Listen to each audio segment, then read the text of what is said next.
두 절이니까 함께 한 목소리로 두 절을 같이 교독하도록 하겠습니다. 신명기 10장 8절에서 9절 말씀입니다. 신명기 10장 8절에서 9절 같이 읽겠습니다. 그때 주님께서 레위 지파를 지명하셔서 주님의 언약궤를 매게 하시고 주님 앞에 서서 주님을 섬기며 주님의 이름으로 축복하는 일을 하게 하셨으니 이것이 오늘날까지 그대로 이어온다. 그러므로 레위 사람에게는 그들의 동기들처럼 차지할 몫이나 유산이 없다. 그러나 주 하나님이 말씀하신 대로 주님께서 친히 그들의 유산이 되셨다. 아멘. 아멘. 해피키즈 친구들, 행복한 뉴스 친구들, 지난 한 주 잘 지냈습니까? 행복한 교회 성도 여러분, 지난 한 주 돌아보면 여러분 가장 기억에 남는 일이 무엇입니까? 우리가 이 시간 만나서 식사교제도 나누고 예배 끝나고 같이 얼굴을 보면 서로 묻고 안부도 묻고 이야기도 듣겠지만 저희가 이제 온라인으로 예배를 드리다 보니까 궁금합니다. 지난 한 주 여러분 가장 기억에 남는 일이 무엇이었는지, 여러분 어떤 마음으로 또 무엇으로 한 주를 사셨는지 굉장히 궁금하네요. 오늘 우리가 읽은 본문 8절에는 레위 지파에 관한 말씀이 나오고 있습니다. 주님께서 레위 지파를 콕 집어서 지명하셔서 시키신 일이 있죠. 8절 한번 보십시오. 시키신 일이 있는데 여기에 보면 주님의 언약궤를 매게 하셨고 주님 앞에 서서 주님을 섬기게 하셨고 주님의 이름으로 축복하는 일을 하게 하셨다. 이 세 가지를 말씀하고 있고, 또 9절에 보니까 다른 이스라엘 11지파들에게는 각각의 유산, 몫을 다 나눠주셨는데 레위 지파에게만 유산이 없었다. 유산이 없었다. 그러면서 뭐라고 말씀하시냐면 주 하나님이 말씀하신 대로 그들에게 친히 하나님이 그들의 유산이 되셨다. 굉장히 좀 이게 무슨 말이지? 이게 무슨 말씀일까? 궁금해지는 내용입니다. 주님께서 친히 그들의 유산이 되셨다. 주님께서 친히 레위 지파 사람들의 유산이 되셨다. 이게 도대체 무슨 말일까? 이 말씀을 오늘날 우리들에게는 어떻게 적용할 수 있을까? 우리가 이 말씀을 오늘 하나님이 친히 우리의 유산이 되신다라는 제목으로 함께 나누기를 원하는데, 그러기 위해서 어떤 의미인지 나누기 위해서 먼저 레위인들이 하나님께서 명령하셔서 매게 하셨다는 언약궤가 무엇인지를 먼저 한번 살펴보기를 원합니다. 오늘 신명기 오늘 큐티 본문이 신명기 10장 1절에서 11절이죠. 궁금해요. 우리 해피키즈 친구들 매일 큐티 말씀을 묵상하고 있는지, 행복한 뉴스 친구들 여러분 매일 하나님 말씀을 묵상하면서 교제하고 있는지 궁금합니다. 행복한 가족 모두가 할 수 있으면 하나님 말씀을 통해서 힘을 얻고 생명을 누리기를 축복합니다. 오늘 큐티 본문 1절 2절을 보면 언약궤가 무슨 용도로 만들어졌는지 알 수 있습니다. 1절에 말하죠. 그때 주님께서 나에게 말씀하셨습니다. 먼저 번에 같은 돌판 둘을 다듬어서 산으로 가지고 올라와 먼저 번과 같은 돌판 둘을 다듬어서 산으로 가지고 올라와 나에게로 오너라. 또 나무 궤도 하나 만들어라. 돌판 둘을 가지고 오라고 말하면서 나무 상자를 만들어서 가지고 오라고 말씀하시고, 2절에 보니까 내가 깨뜨린 먼저 번 판에 새긴 말을 내가 그 판에 다시 새길 터이니, 돌판에 다시 새겨주실 터이니 너는 그것을 그 궤에 넣어두어라. 여기에 지금 용도가 나오네요. 하나님께서 모세에게 어떤 궤를 만들어서 언약궤를 만들어서 가지고 오라고 하는데, 그 나무로 만든 궤를 언약궤라고 부르고 있고, 그 나무로 만든 언약궤는 바로 이제 주님이 다시 십계명 말씀을 돌판에 새겨주면 그것을 그 박스 나무에 넣어서 보관하는 용도로 사용해라 라고 말하고 있는 거죠. 주님께서 돌판에 십계명을 다시 새겨주셨다. 이게 무슨 말일까요? 아마 여러분은 성경을 읽고 지난주에 큐티도 하고 그래서 스토리를 알죠. 이 말은 무슨 말이냐면 이미 한번 하나님께서 이스라엘 백성들을 위해서 돌판에 십계명을 새겨주셨었다. 그런데 어쩌다가 하나님이 손수 마련해서 새겨주신 이 십계명의 돌판이 깨어지게 되었을까요? 그 이야기가 출애굽기 20장에 나옵니다. 출애굽한 이스라엘 백성들은 하나님의 명령에 따라 다 시내산 앞으로 모이게 되었고, 하나님의 명령에 따라 모세는 시내산으로 홀로 올라가서 40일 동안을 주님과 함께 지내게 됩니다. 먼저 하나님께서 이스라엘 백성에게 주시는 율법, 이 율법의 핵심을 10가지 계명을 통해서 음성으로 모세에게 들려주시고, 나중에 40일이 끝날 때쯤 모세를 위해 손수 돌판에 이 10계명을 기록해서 주십니다. 그런데 이렇게 하나님께서 이스라엘 백성을 사랑하시고 그들을 위한 말씀을 주실 때 이 산 아래에서는 무슨 일이 일어났느냐? 무슨 일이 일어났느냐? 굉장히 은혜로운 시간이고 하나님의 복된 말씀을 받는 시간인데, 산 아래에서는 정말 안타까운 일이 일어났습니다. 가장 추악한 일이 일어났어요. 백성들이 아론에게 몰려가서 우리를 인도했던 모세가 40일 동안이나 보이지 않은 이게 웬 말인가? 그래서 압박을 해서 우리를 위해서 신을 만들어 달라. 그래서 금 송아지를 만들어서 우리를 이집트에서 인도한 신이라고 그 금송아지를 숭배하고 있었습니다. 모세가 하나님이 주신 돌판을 들고 산에서 내려왔어요.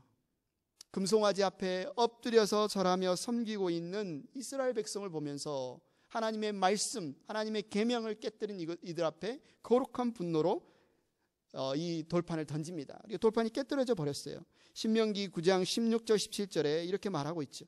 그때 내가 보니 당신들이 당신들의 하나님께 죄를 짓고 당신들이 섬길 송아지 우상을 만들어서 주님께서 당신들에게 명한 길에서 이미 떠났습니다. 하나님이 명한 길에서 떠나 있는 모습을 보면서 모세가 어떻게 했습니까? 그때 내가 당신들이 보는 앞에서 그 돌판을 두 손으로 번쩍 들어 내던져 깨뜨려 버렸습니다. 내용을 보면 그래도 하나님이 주신 말씀인데 모세 너무한 거 아니냐? 그래서 어떤 사람들은 이 본문을 보면서 조금만 참지, 조금만 좀 화를 좀 억누르지, 참 모세 다혈질적이야, 혈기를 못 참고 던져서 깨뜨려 버렸네, 이렇게 생각하는 사람들도 있을 거예요. 정말 그럴까요? 아닙니다. 모세가 돌판을 깨뜨린 것은 모세가 혈기를 못 참아서 그런 것이 아니라 바로 이스라엘이 범죄했기 때문입니다. 하나님께서 주신 두 돌판은 바로 이스라엘과 하나님 사이의 약속을 기록한 언약의 돌판이에요. 하나님과 이스라엘이 서로에게 지켜야 할 약속을 기록한 돌판입니다. 여러분, 예를 들어서 어떤 사람이 물건을 팔고 어떤 사람이 물건을 사는 일반 우리 사회생활에서 이 세상에서의 계약서를 한번 생각해 보십시오. 이렇게 생각해 보세요. 어떤 집을, 아파트를 계약할 때 계약을 잘 했는데 어떤 사람이 집을 이제 기한 안에 안 사기로 해서 만약에 해지가 됐다면, 계약이 파기가 됐다면 더 이상 이 언약의 이 계약서는 의미가 없는 거죠. 그걸 고이 간직한다고 해서 전혀 의미가 없어요. 그럴 땐 보통 쓰레기통에 버리거나 찢어버리겠죠. 한마디로 하나님과 이스라엘 사이에 언약을 맺었는데 한쪽이 깨뜨렸어요. 이스라엘 백성이 하나님을 등지고 하나님을 배반하고 하나님을 반역하고 하나님 대신에 금 송아지를 자신들을 이집트에서 인도한 신으로 음란하게 섬겼어요. 이미 10계명에서 1, 2계명에서 말하고 있는 그 계명을 하나님 앞에서 어겼습니다. 이제 하나님의 약속은 무효가 되었고 언약서는 휴지 조각이 되었죠. 더 이상 언약의 돌판이 필요 없어져 버렸어요. 그래서 모세는 그것을 깨뜨렸습니다. 하나님께서 이스라엘 백성의 이 추악한 죄에 어떻게 반응하십니까? 진노하셔서 그 자리에서 그들을 전멸시키시겠다고 모세에게 말합니다. 그때 모세가 하나님 앞에 엎드려서 목숨을 걸고 하나님 살려주십시오, 살려달라고 기도합니다. 신명기 9장 18절, 그리고 내가 전과 같이 밤낮 40일을 밥도 먹지 않고 물도 마시지 않고 주님 앞에 엎드려 있어야만 한 것은 당신들이 주님 보시기에 나쁜 일을 저질러서 그를 노엽게 하는 온갖 죄를 지었기 때문입니다. 주님께서 당신들을 두고 크게 분노하셔서 당신들을 죽이려고 하셨으므로 나는 두려웠습니다. 그러나 주님께서는 다시 한번 나의 애원을 들어주셨습니다. 이때 모세의 목숨 건 기도가 아니었다면, 또 하나님께서 이 모세의 기도를 들어주시지 않았다면 아마 이스라엘 백성은 우상을 섬기다 그 자리에서 모두 다 전멸당하고 말았을 겁니다. 모두 다 죽고 말았을 거예요.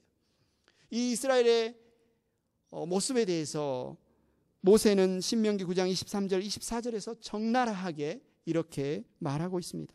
당신들은 당신들의 하나님의 명령을 거역하고, 하나님의 말씀하면 그냥 막 거역하는 거예요. 그를 믿지 않고 하나님을 신뢰하지 않아요. 그의 말씀을 듣지 않았습니다. 내가 당신들을 알게 된 날부터 지금까지 당신들은 주님을 거역하기만 했습니다. 처음부터 끝까지. 모세가 그들의 구원자로 그들을 이끌 그 당시부터 지금까지 이스라엘 백성은 주님을 거역하기만 했다. 얼마나 안타깝습니까? 얼마나 안타까워요. 그런데 이것이 바로 하나님의 출애굽의 은혜를 경험한 이스라엘 백성의 현 주소였어요. 하나님은 끊임없이 그들을 향한 사랑과 그들을 향한 은혜를 베푸시고 나는 너희의 하나님이 되고 너희는 나의 백성이 될 것이다. 이렇게 말씀하고 약속하고 계셨는데 이스라엘 백성은 어떻습니까? 하나님의 명령을 거역하고 하나님을 믿지 않고 끊임없이 하나님의 말씀을 듣지 않고 하나님을 거역하기만 했어요. 오늘날 우리가 이제 성경을 쭉 읽으면서 특별히 이스라엘 백성의 이런 반역을 보면서 우리 가운데 어떤 마음이 들어요? 같이 하나님을 믿는 입장에서 야, 참 해도 너무한 거 아닌가? 해도 너무한 거 아닌가? 우리는 생각하잖아요. 야, 사람이 돼가지고 어떻게 저럴 수 있을까? 나도 약하지만 그래도 나는 저 정도는 안 돼. 난 저렇게까지는 아니야. 그래도 하나님의 은혜를 알아야지. 사람이 하나님의 은혜를 알아야지. 뭐 이런 생각하지 않으십니까? 해피키즈 친구들, 행복한 뉴스 친구들, 행복한 교회 가족 여러분, 그런데 아십니까?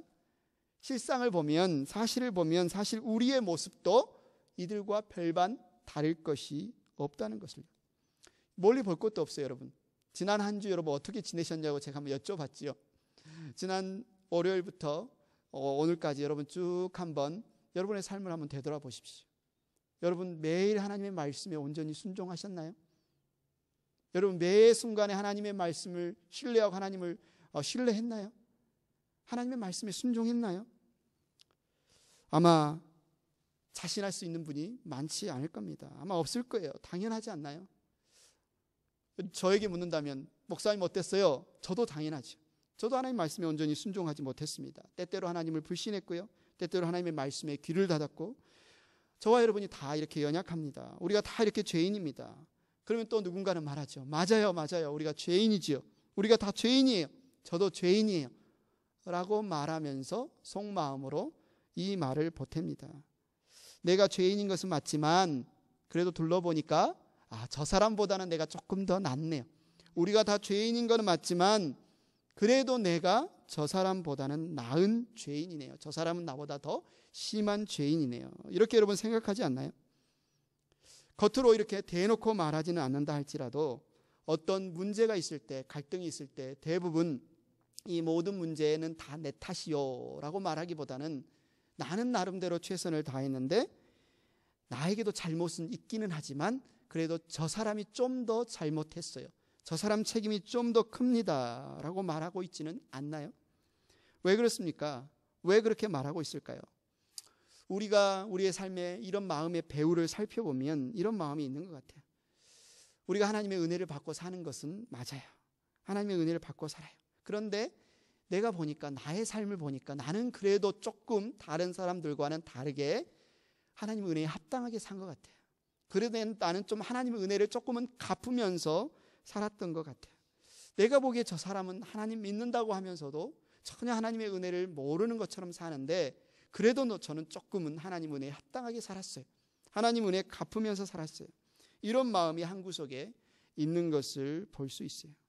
행복한 교회 가족 여러분, 잘 한번 생각해 보십시오. 내가 하나님께 받은 이 은혜를 갚을 수 있을까요? 여러분 정말 갚으면서 살고 있나요? 하나님은 죽어야 할, 우리가 지은 죄 때문에 죽어야 할 우리를 위해서 아들을 대신 죽이셨습니다. 얼마나 놀라운 은혜입니까? 대신 죽이심으로, 외아들을 내어주심으로 우리를 살리셨어요. 그렇다면 하나님 은혜를 갚기 위해서 여러분의 아들을, 여러분의 딸을, 목숨을 내어놓으실 수 있겠습니까? 그게 힘드시면 하나님, 예수님을 나를 위해 죽이셨으니 저도 제 목숨을 주님께 내어드릴게요. 이렇게 여러분 행동할 수 있겠습니까? 여러분 잘 한번 생각해 보십시오. 지금 내가 하나님의 은혜에 합당하게 살고 있다, 하나님의 은혜를 좀 갚고 있다 라고 말하면서 정말로 내가 손해보는 영역에 있어서는 발을 쭉 빼고 있지는 않은지, 나에게 피해가 되지 않는다고 생각하는 부분에서만 정말 은혜를 갚고 있다고, 은혜에 합당하게 살고 있다고 생각하고는 있지 않은지 한번 생각해 보시기 바랍니다. 사람과 사람 사이의 관계도 마찬가지 아닌가요? 사람은 항상 다른 사람보다 내 상황을 먼저 생각하게 되지요. 내 상황이 곤란해지고 어려워지고 힘들어지는 것을 먼저 생각하잖아요. 나 때문에 누군가의 상황이 곤란해지는 것보다, 그것을 생각하고 고려하는 것보다 내 문제, 내 상황을 먼저 생각합니다. 물론 때때로 우리 주변에 있는 어떤 사람들의 어려운 상황을 돌아보면서 도와줄 때도 있지요. 도와줄 때도 있습니다. 그러나 하지만 그것도 언제 그래요? 항상 내 상황에 문제가 없을 때, 내가 이렇게 도와줄 때 뭔가 부담이 되더라도 그것이 내 삶을 온전히 흔들지 않고 충분히 감당할 수 있다고 생각할 때 우리는 다른 사람을 도와주는 경우가 많이 있습니다. 나는 죽어도 좋으니 당신이 먼저 사십시오 라고 하는 경우를 여러분 얼마나 보셨습니까? 여러분이 만약 내가 하나님의 은혜를 알고 내가 하나님의 은혜를 정말 갚으면서 살아가고 있다, 어느 정도 내가 갚으면서 살아가고 있다, 이런 생각이 든다면 스스로에게 한번 이런 질문을 한번 던져보십시오. 내가 과연 하나님 때문에 내가 가진 모든 것을 포기할 수 있을까? 하나님 때문에 내 가족도, 내 소유도, 내 지위도, 모든 것을 다 포기할 수 있을까? 내가 십자가도 알고 하나님의 은혜도 알고 사랑도 알고 있지만 나는 내 모든 것을 내려놓기는 너무나 연약한 죄인입니다. 부족합니다. 그럼 갚을 수 있는 인간이 아니됩니다. 이 사실을 인정한다면 여러분 마음속에, 속마음속에 그런 마음은 품지 마세요. 나는 그래도 은혜에 합당하게 살고 있다. 나는 그래도 다른 사람보단 낫다. 이런 마음 여러분 품지 마시기 바랍니다. 이런 생각은 버려야 돼요. 은혜를 갚겠다고 나서게 되면 결국 어떤 마음을 갖게 돼요? 예를 들어서 여러분 친한 친구가 여러분과 함께 교제하다가 20불짜리 식사를 여러분에게 대접했다고 생각해 보십시오. 친구가 여러분에게 식사를 대접하면 어떤 마음이 들어요? 아, 나도 한번 얻어 먹었으니까 나도 은혜를 갚아야지. 그래서 그 다음에 시간을 내서 어떻게 하다가 같이 좋아하는 식당에 갔는데 그날 메뉴는 10불짜리였어요. 10불짜리 식사를 대접했어요. 그럼 마음속에 여러분 어떤 생각이 들어요? 야, 20불어치 얻어 먹었는데 10불어치 갚았으니까 이제 10불만 남았네. 혹시 이런 생각으로 하게 된다면 이거는 빚이시죠. 빚. 은혜로 대접받은 게 아니라 내가 빚을 20불 졌는데 10불어치 갚았다. 이런 생각이 드는 거 아닌가요? 하나님의 은혜도 이렇게 생각하는 사람들이 있습니다. 하나님의 은혜에 보답하기 위해서 내가 지금 예배드린다. 하나님의 은혜에 지금 보답하기 위해서 내가 봉사한다. 하나님의 은혜에 보답하기 위해서 내가 헌금한다. 하나님 은혜에 대해 보답하기 위해서 내가 열심히 신앙생활한다. 이렇게 생각하는 사람은 어떻게 생각합니까? 내가 예배 드린 만큼, 내가 봉사한 만큼, 내가 헌금한 만큼 하나님의 은혜를 일부 갚았다고 생각하는 거예요. 하나님께 빚진 은혜를 갚았다고 생각하는 겁니다. 여러분, 좋게 보면 어쩌면 하나님께 보답하려는 순수한 마음, 아름다운 마음이라고 볼 수 있지만 이것은 하나님의 은혜에 대해서 전혀 알지 못하는 모습입니다. 오히려 이것은 하나님의 은혜를 은혜로 여기는 것이 아니라 빚으로 여기는 거예요. 부담으로 여기는 겁니다. 옛날에 예수 그리스도를 우리에게 보내주셔서 십자가에 죽게 하심으로 내게 베푸셨던 그 하나님의 은혜, 일시불로 갚지는 못하겠어요. 하나님, 일시불 내가 갚지는 못하지만 내가 죽을 때까지 평생 조금씩 할부로 제가 갚을게요. 이런 생각. 그러면 갚으면 갚을수록 나의 자랑, 나의 의의는 커지면서 하나님의 은혜에 대한 부담, 빚은 줄어드는 거예요. 내가 좀 빚 좀 갚고 나니까 예전에는 고개 숙이고 어깨도 이렇게 겸손했다가 내가 하나님께 봉사해서 하나님께 헌금해서 내가 하나님께 이 은혜를 갚고 나니까 점점 어깨가 펴집니다. 어깨가 점점 목이 곧아져요. 그러면서 다른 주변을 보니까 저 사람은 여전히 빚을 못 갚고 있네. 은혜에 합당한 삶을 살지 못하고 있네. 이렇게 말하면서 자기 자신을 드러내고 자기 자신을 자랑하는, 그렇게 은혜에 대해서 생각하고 있다면 여러분, 그 사람은 사실은 은혜를 잘 모르는 사람입니다. 우리는 날마다 하나님의 은혜로 살고 있음을 여러분 잊지 마시기 바랍니다. 우리를 향한 하나님의 은혜는 단지 2000년 전에 이스라엘에서 예수님이 십자가에 못 박혀 죽으심으로 한번 베푸시고 끝난 것이 아니에요. 여러분, 설사 여러분이 그 어떤 헌신과 그 어떤 수고와 그 어떤 눈물로 하나님의 은혜를 조금 갚았다고 할지라도, 어느 정도 갚았다고 할지라도 내일은 어떻게 하실래요? 내일은 이제 하나님 은혜 없이 살 수 있습니까? 내일은 하나님의 은혜 없이 여러분 살 수 있어요? 아니에요. 내일은 내가 전혀 죄도 짓지 않고 내일은 전혀 완벽한 의인으로 살 수 있다라는 완전함이 우리에게는 없습니다. 결국 매일매일 우리는 죄 가운데 살아가는 자들이고 매일매일 하나님의 은혜가 아니면 살 수 없는 자들이에요. 예수님의 피가 아니면 날마다 하나님 앞에 설 수 없는 자들이 바로 우리들이에요. 그래서 예수님이 지금 매일 우리를 위해서 무엇을 하시냐면 하나님 아버지 앞에 우리를 위해 중보하고 계신다. 예수님이 그 십자가의 공로를 힘입어 우리의 이름을 불러가면서 하나님 앞에 중보하고 있기 때문에 우리가 망하지 않고 매일 살아가는 것이에요. 사랑하는 행복한 교회 성도 여러분, 결국 내가 오늘 하나님의 은혜를 조금 갚는다고 해도 내일 나는 더 큰 하나님의 은혜를 필요로 하기 때문에 감히 내가 하나님의 은혜를 갚았다, 감히 내가 하나님의 은혜를 갚았다, 내가 하나님의 은혜를 갚겠다, 내가 이제 하나님의 은혜를 갚았으니 저 죄인보다는 좀 더 낫다, 저 죄인보다는 좀 더 낫다, 이렇게 생각하지 마시기 바랍니다. 오늘 우리가 사는 것은 오직 하나님의 은혜 때문인 것을 늘 기억하시기 바랍니다.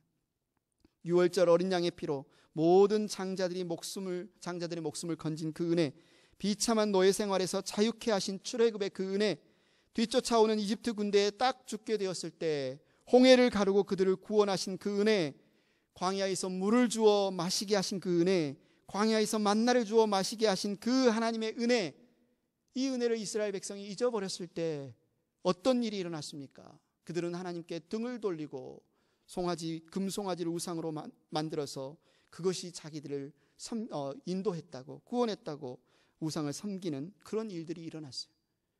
언약대로라면, 하나님과 이스라엘 백성의 언약대로라면 이들은 전멸당해야 합니다. 언약을 깨뜨렸기 때문에 이들은 죽어 마땅해요. 실제로 하나님이 이들을 다 죽이셨나요? 전멸시키셨나요? 아니요. 살려주셨어요. 용서해 주셨어요. 어떤 사람들은 이렇게 생각해요. 하나님은 사랑의 하나님이시지, 하나님은 사랑이 정말 많으신 분이니까 한번 눈 감아 주셨구나. 야, 하나님께는 별일이 아니셨나 봐. 그래, 하나님 참 마음도 넓으시니까 한번 눈 감아 주신 것일까요? 아닙니다. 그렇지 않아요.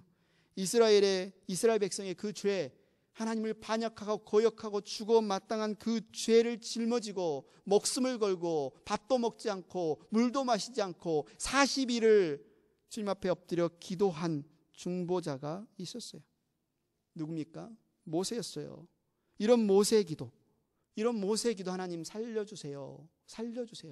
40일을 금식하며 부르짖어 기도하는 모세의 그 기도를 통해서 이스라엘을 향한 하나님의 은혜가 지속된 것입니다.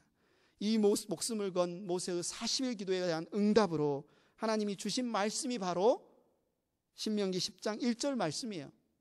그냥 쉽게 읽을 수 있는 말씀이 아니죠. 그때 주님께서 나에게 말씀하셨습니다. 먼저번과 같은 돌을 다듬어서 산으로 가지고 올라와 나에게로 오너라. 또 나무개도 하나 만들어라.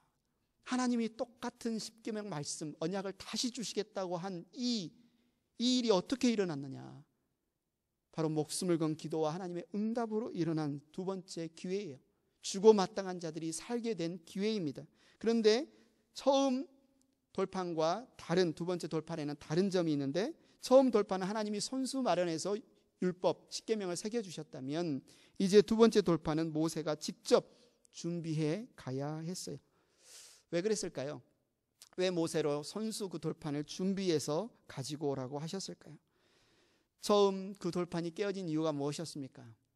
모세가 혈기를 못 참아서 그런 것이 아니라고 했지요. 하나님이 은혜의 말씀을 주실 때, 복된 말씀을 주실 때 이스라엘은 하나님을 버리고 등을 지고 우상을 섬겼습니다. 바로 처음 돌판이 깨어진 이유는 이스라엘 백성의 죄 때문이었어요. 이스라엘 백성의 반역 때문이었어요. 도저히 용서받을 수 없는 죄 때문에 하나님이 주신 그 돌판이 깨어졌습니다. 그런데 두 번째, 다시 십계명을 기록해서 주시겠다라고 하는 그 돌판을 하나님께서 모세에게 산 아래에서 돌을 다듬어서 가지고 오라고 말씀하시는 것은 돌판을 깨뜨린 책임을 질 수 있도록 하라는 거죠. 말씀을 어긴 죄의 책임을 누군가가 땅 아래에서 져야 한다. 그것을 의미하는 바입니다. 그런데 이것은 우리가 아는 것처럼 누군가가 이 땅 아래로 내려와서 이 모든 인간의 죄를 대신 짊어짐으로 말미암아 하나님의 은혜가 지속되는 그 그림에 관한 바로 예표하는 그림이에요. 누가 오셨지요? 바로 예수님이 이 땅에 오셨습니다. 예수님이 이 땅에 오셔서 모든 죄를 짊어지고 해결하심으로써 하나님이 우리에게 베푸신 그 은혜, 그 언약이 지속될 수 있게 하셨어요. 바로 이 본문에 그 그림이 담겨 있는 겁니다. 모세는 지금 장차 오실 그리스도를 보여주는 그림자로 일하고 있어요. 그러므로 우리는 모세의 행위 속에서 이제 오실 예수님, 장차 오실 예수님, 그래서 우리의 모든 죄를 대신 짊어지시고 죽으시는 예수님의 그림을 볼 수가 있습니다. 인간의 죄는 누가 책임지고 해결하지 않으면 절대로 구원받을 수 없는 죄입니다. 구원은 영원히 불가능하죠. 그 책임을 주님께서 지셨어요. 십자가에서 대신 담당하셨어요. 죄의 문제를 해결하셨어요. 이 예수님의 사역을 미리 보여주신 것이 바로 모세가 돌판을 만들어서 산 위로 올라가는 그 그림에도 담겨 있다는 거죠. 10장 1절에 돌판을 만들라고 하신 것이 하시면서 또 하나 만들라고 말씀하시는 것이 있는데 바로 나무궤도 하나 만들어라. 나무궤.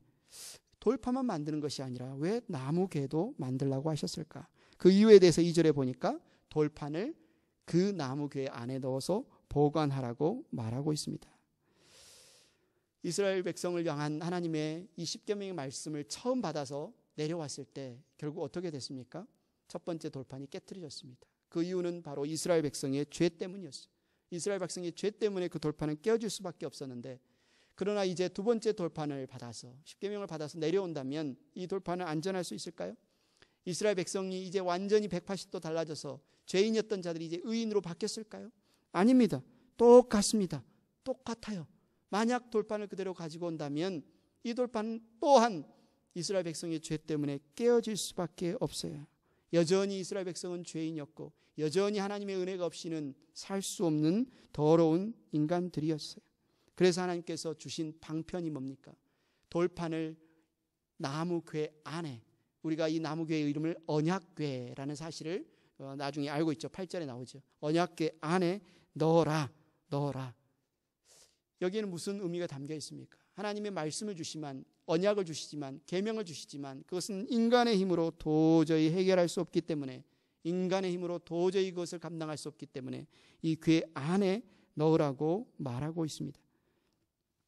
언약궤라고 부르고 있죠. 돌판에 집어넣은. 그런데 여러분 이 사진을 한번 보십시오. 여기는 이제 금색으로 색을 칠했지만 이 언약궤 위에 뚜껑이 있습니다. 이 뚜껑의 이름은 두 가지로 불리는데 하나는 속죄소라고도 하고 다른 말로는 시은좌라고도 하죠. 속죄소, 죄를 용서하는, 죄를 씻어주는 장소. 이 언약궤 뚜껑의 이름이 죄를 씻어주는 장소예요. 또 다른 이름은 뭐냐면 하나님의 은혜가 임재하는 자리, 하나님의 은혜의 자리. 하나님의 돌판을 이 나무 언약궤 안에 넣어놓고 그 뚜껑으로 가렸는데 그곳의 이름이 속죄소이고 시은좌예요. 굉장히 특이하지 않습니까? 왜 이런 이름이 붙였을까요? 왜 이렇게 불렀을까요? 여러분이 아는 것처럼 이스라엘 백성은 단 1년에 한 번 대속죄일에 대제사장이 그 전에는 아무도 들어갈 수 없었던 지성소 안에 들어갑니다.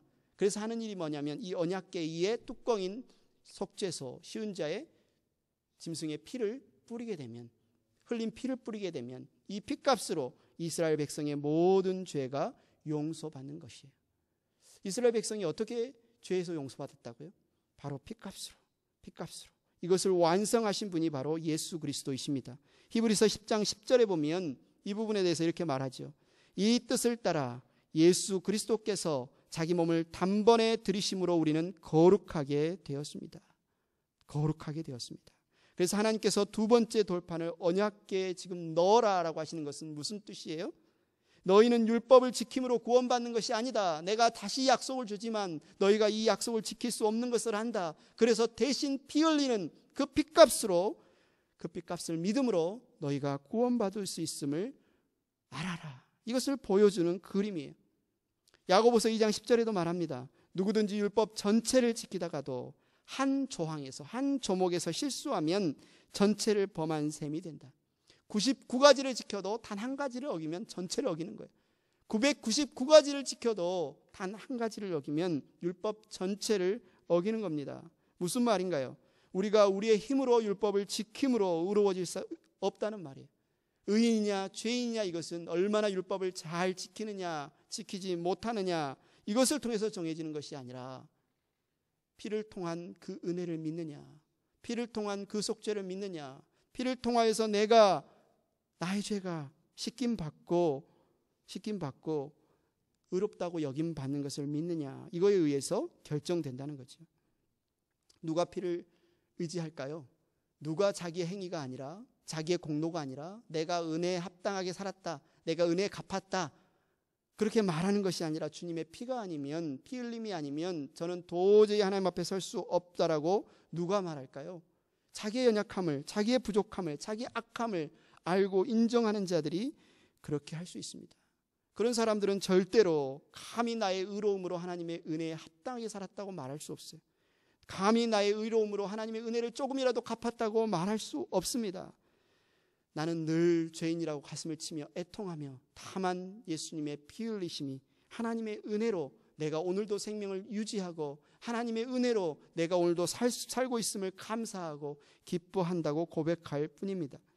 사랑하는 행복한 교회 가족 여러분, 오늘 여러분은 무엇 때문에 하나님께서 두 번째 돌판을 주시면서 이 언약궤를 만들어 그 안에 보관하라고 말씀하셨는지 그 의미를 분명하게 되새기시기를 바랍니다. 돌판을 그 궤 안에, 박스 안에 넣어서 인간의 손이 닿지 못하게 하신 그 이유가 무엇인지, 우리의 행위로, 우리 어떤 잘남으로, 우리 어떤 공로로 우리는 하나님 앞에 의롭다고 인정받을 수 있는 존재가 아닙니다. 다만 예수님의 피 뿌려지심으로, 그 피로 인해서 구원받는 것이고, 오직 예수 그리스도의 피의 은혜만 의지해서 살아가는 인생이 바로 하나님의 백성, 거룩한 백성, 하나님의 사람들인 것을 알라라고 이 그림 안에 담아 놓으신 것이에요. 그런데 이런 삶을 무슨 삶이라고 말하냐면 바로 은혜로 살아가는 삶이다. 은혜로 살아가는 삶이다. 하나님이 부르셔서 거룩한 백성 되게 하셔서 살게 하시는 삶이 바로 이 은혜로만 살아가는 삶이다. 그렇다면 하나님의 은혜로만 살아가는 그 삶이란 어떤 삶이냐? 그것을 바로 우리가 처음 살펴보았던 8절, 9절 이 말씀 안에 담겨있는 그 의미죠. 주님께서 친히 나의 유산이 되시는 삶. 레위 지파 사람들을 하나님께서 특별히 지명하셔서 그들에게 맡기신 일이 있다고 그랬죠. 3가지가 있다고 그랬습니다. 주님의 언약궤를 매게 하시고, 언약궤를 매게 하셨다는 말은 무슨 말? 하나님의 은혜를 드러내는 일, 하나님의 은혜로 우리가 죄를 용서받고 하나님의 은혜로 산다는 그 사실을 드러내는 일, 그 일을 맡기셨다는 거 아닙니까? 주님 앞에 서서 주님을 섬기고 주님의 이름으로 축복하는 일을 감당하는 사람들이 바로 레위 지파 사람들이었어요. 그런데 그들에게 하나님이 주신 유산이 있는데 9절에 보니까 같이 한번 볼까요? 9절. 그러므로 레위 사람에게는 그들의 동기들처럼 차지할 몫이나 유산이 없다. 그러나 주 하나님이 말씀하신 대로 주님께서 친히 그들의 유산이 되셨다. 주님께서 친히 그들의 유산이 되셨다. 이게 무슨 말이에요? 주님께서 그들의 친히 유산이 되셨다는 말은 이들은 오직 다른 그 무엇을 의지해서 사는 것이 아니라, 다른 그 공로를 의지해서 사는 것이 아니라, 다른 소스를 의지해서 사는 것이 아니라 오직 하나님의 은혜로만 살아가는 자들로 이들을 세우셨다는 말이에요. 주님이 자신 전부를 그들에게 내어주심으로 주님만으로 만족합니다. 다른 그것이 아니라 주님만으로 충분합니다. 주님만으로 복된 인생을 살 수 있는 그 삶을 살도록 하신 사람들, 그들이 바로 레위 사람들이었다. 그렇다면 이 구약의 레위 사람들이 신약에는 누구일까요? 신약에는 누가 레위 사람들일까요? 아마 많은 분들이 아는 것처럼 베드로전서 2장 5절에는 이렇게 말해요. 살아있는 돌과 같은 존재로서 여러분도 집 지는 데 사용되어 신령한 집이 됩니다. 그래서 여러분은 예수 그리스도로 말미암아 하나님께서 기쁘게 받으실 신령한 제사를 드리는 거룩한 제사장이 되십시오. 누가 제사장이에요? 누가 레위인이에요? 누가 하나님을 섬기고 하나님의 이름으로 축복하는 사람들이에요? 목사들만 그렇습니까? 목회자들만 그래요? 아니요. 모든 신자들이, 모든 성도들이 예수 그리스도의 핏값으로 구원받아 살아가는 모든 사람들이 다 신약에 있어서는 레위인들이라고요. 그래서 로마서 12장 1절, 로마는 많은 이방인들이죠. 많은 이방인 그리스도인들이 있는 교회 아닙니까? 그들을 향해서 사도 바울은 뭐라고 권면해요? 형제 자매 여러분, 그러므로 나는 하나님의 자비하심을 힘입어 여러분에게 권합니다. 여러분의 몸을 하나님께서 기뻐하실 거룩한 산 제물로 드리십시오. 이것이 여러분이 드릴 합당한 예배입니다. 이제는 모든 성도가 하나님을 예배하고 하나님을 제사하는 일을 주관하는 레위인의 역할, 제사장의 역할을 감당할 수 있는 모든 거룩한 제사장으로 부름받았다라는 사실을 말하고 있습니다. 그런데 오늘 저와 여러분이 신약에 있어서 레위인과 같은 그 부름을 받았다. 그 뜻은 무슨 말이에요? 이 말은 구약의 레위 사람들이 다른 그 소스, 다른 그 무엇을 의지해서 살아가는 것이 아니라 오직 주님만이 그들의 유산이 되심으로 주님의 은혜만으로 그들이 살아가도록 하셨던 것처럼, 그렇게 살 수 있다는 것을 드러내면서 보일 수 있도록 하셨던 것처럼, 오늘날 저와 여러분의 사명 역시 우리는 하나님의 은혜로 사는 사람들입니다. 하나님의 은혜로 충분합니다. 다른 그 무엇을 의지하는 것이 아니라 하나님의 은혜만이 우리에게 복이 되고 우리에게 생명이 되고 우리에게 구원이 됩니다라는 사실을 드러내 보여주는 사람들이 바로 저와 여러분들이라는 말이에요. 제가 이 설교를 시작하면서 처음 드렸던 질문을 여러분에게 다시 한번 묻습니다. 여러분, 지난 한 주 어떻게 지내셨습니까? 행복한 유스 친구들, 해피키즈 친구들, 아마 집에서 지루하기도 하고 그냥 빈둥빈둥 하면서 뭐 하지? 내일은 뭐 하지? 뭐 그렇게 생각할 수도 있는데, 여러분, 어떻게 우리가 하루를 지내야 될까요? 어떻게 우리의 인생을 살아야 될까요? 여러분이 할 일이 무엇일까요? 오늘 우리에게 주님은 말씀하십니다. 우리에게는 특별한 사명이 있어요. 우리에게 미션이 있어요. 그 미션은 뭐냐면 하루하루를 하나님의 은혜로 사는 겁니다. 주님이 나의 유산 되시는 삶을 사는 것이에요. 내가 자랑할 것이 있다면, 내가 오늘의 미션을 완성했다라고 말할 수 있는 것이 있다면, 나를 통해서 하나님의 그 은혜가 사람들에게 드러나는 것이에요. 하나님의 은혜만 자랑하는 것이에요. 오직 예수 그리스도의 십자가의 보혈만 자랑하는 것이에요. 사랑하는 행복한 교회 성도 여러분, 여러분이 오늘 사는 이 자리에서, 또 한 주간 여러분 사는 자리에서, 요즘 자택 대피령으로 또 우리가 많이 교제하지 못하면서 여러분의 삶이 많이 이렇게 집안에 머무는 그런 시간이 많이 있을 줄 압니다. 그렇지만 어느 순간 어떤 상황에 있다 할지라도 주님만이 우리의 온전한 유산이 되시는 삶, 은혜를 갚는 삶이 아니라 은혜를 누리며 은혜를 자랑하며 은혜를 높이는 삶이 바로 저와 여러분의 삶인 것을 여러분 기억하시기 바랍니다. 이 시간에 우리가 함께 기도하기를 원합니다. 하나님께서 오늘 신명기 말씀을 통해서 저와 여러분에게 주신 이 말씀을 붙들고 우리가 기도하기를 원합니다. 여러분, 한 주간의 삶을 한번 돌아보십시오. 혹시나 여러분 하나님의 은혜 대신에 여러분이 뭐 자랑한 거 있습니까? 하나님의 은혜 대신에 그 다른 무엇으로 여러분을 드러내었던 거 있습니까?